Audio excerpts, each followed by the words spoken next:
অনেকদিন পর নিজেকে নিয়ে কিছু কথা লিখলাম। ধ্বংসের দিকে তাকিয়ে মুচকি হাসি দেওয়া অদ্ভুত মানুষ আমি।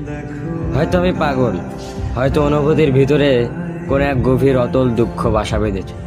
তবুও নিজেকে জোর করে হাসাতে শিখে গেছি।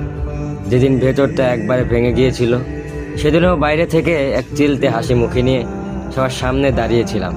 কষ্টগুলোকে আমি বন্ধু বানিয়েছি, একাকিত্বকে আপন করে নিয়েছি।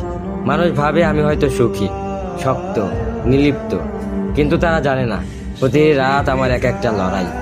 নিজেকে নিজেই বুঝিয়ে রাখি তুই ভালো আছিস, অথচ আমি জানি আমি ভালো নেই। ভেঙে যাচ্ছি প্রতিদিন একটু একটু করে, আর এই ধ্বংস হওয়াটাকে যেন ভালোবেসে ফেলেছি।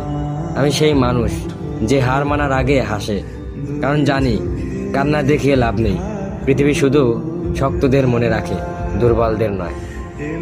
তাই আমি অদ্ভুত, আমি অনুভূতির আগুনে পুড়ে যাওয়া নীরব যোদ্ধা। আমার জীবন কোনো সুখের গল্প নয়, এটা নিঃশব্দ বিপ্লব, যেখানে হাসির আড়ালে লুকানো থাকে হাজারো না বলা কথা, ভাঙা স্বপ্ন, হারিয়ে যাওয়া আমি।